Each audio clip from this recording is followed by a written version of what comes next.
Hi, and welcome to this video workshop, Online Delivery, Best Practices from Distributed Learning. In this session, we're going to talk about online facilitation, and our discussion is going to be based on the distributed learning guidelines for online facilitation, which we use with our instructors in continuing education. The role of the instructor online is just as important as in the classroom.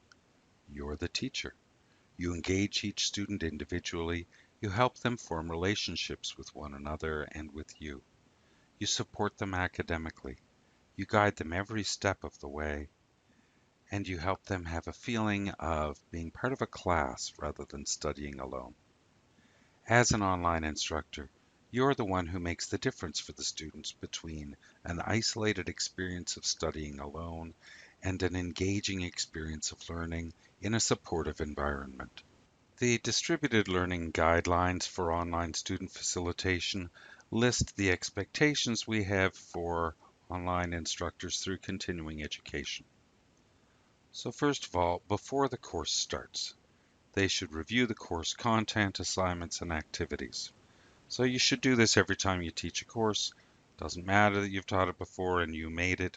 Make sure it's all fresh in your mind. If this is a course that you've inherited from someone else, or there are activities or assignments or documents that you've gotten from another instructor, go through it all. Also check through and make sure that all the links, videos, document downloads, websites, and so on all work, because it's one of the things about the internet, right, is stuff disappears or moves. Also, check through the content to make sure that nothing needs to be updated. Maybe there have been changes in your industry, and check the course schedule to make sure all the dates are up to date. Now, as you know, in our continuing education courses, the course schedule that we put under our Intro Start Here section is the only place in a course that we put dates, but you might have them in the course calendar or in due dates and assignments or quizzes or discussions or so on, especially if you've copied that over from a previous term. Make sure that you update all of the dates. During the course. As soon as the course starts, you immediately contact the learners to welcome them and begin to establish communication. For some reason, students are often reluctant to contact you. They won't initiate that contact. I don't know, maybe they're afraid of bothering you or something. And often the most reluctant are the ones who need the most help. So you have to contact them and begin to build relationships. And then you're going to have to work hard to maintain regular communication and continue to build that communication and that relationship throughout the course. There are some students you probably will hardly hear from at all. And some of those are going to be very self-directed students who are able to move along without a lot of support. But others will be the ones who just aren't doing the work and are falling behind. So you need to make a conscious effort to contact every student at least once a week. Also, monitor the progress of each learner on an ongoing basis. So you need to know if people are proceeding along at pace, who's falling behind, who's struggling, how's everybody doing.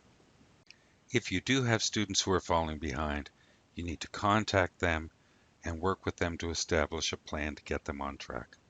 This is a big red flag. The single most common cause of failures in online courses is simply not getting all the things done, not handing in the assignments, and often students fall behind and then they procrastinate more and fall further behind, and then they end up in a position where they simply can't catch up.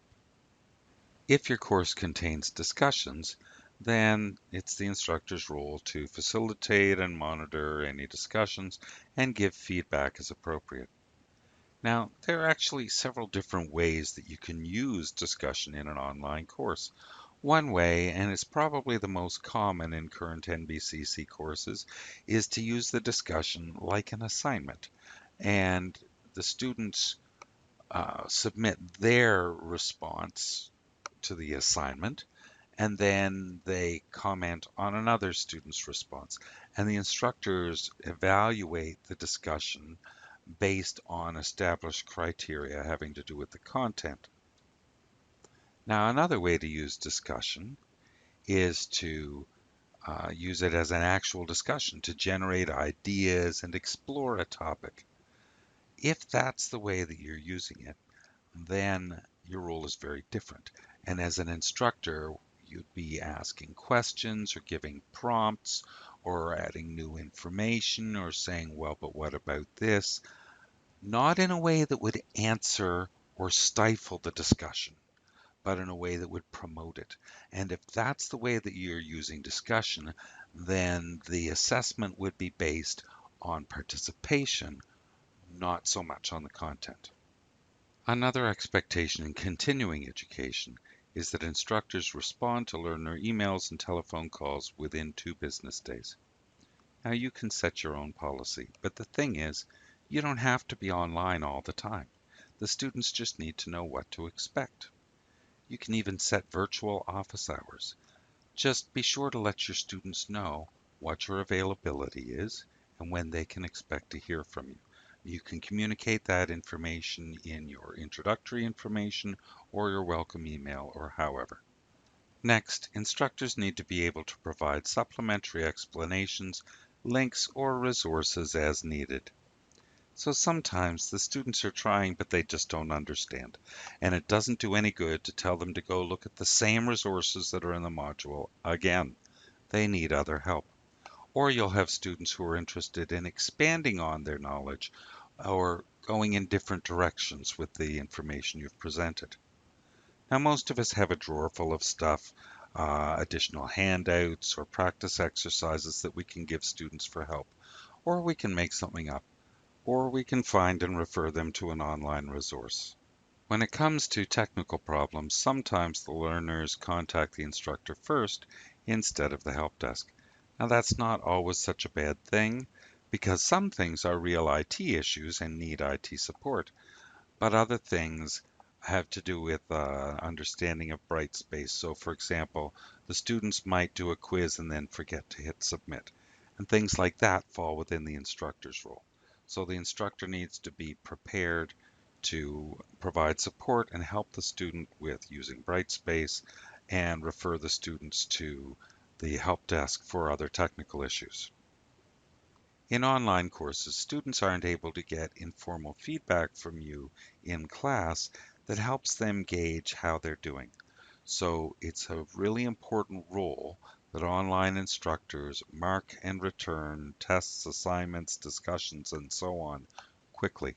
Our goal in continuing education is 3 days, 7 days at the absolute maximum. Certainly, students need to get feedback on previous assignments before they can do midterms or bigger tests and so on. Most continuing education courses do not have invigilated in-person tests or exams because of the diverse schedules and locations and so on of our students. However, in cases where we have had in-person exams, we have made the arrangements well in advance and clearly communicated the requirements to the students. After the course. Finally, continuing education instructors are encouraged to calculate, submit, and release the final grades within 1 week of the course end date. In conclusion, in higher education, online learning is all about the teaching, and successful teaching is about relationships. For example, in addition to continuing education courses, NBCC has been delivering full-time programs online for many years in ECE and health. These programs are very successful. The content is excellent, but it isn't glitzy or flashy. The reason these programs are a success is that the instructors are exceptional, taking a personal interest in the students, building relationships, and helping them succeed online. That's what online facilitation and teaching is all about.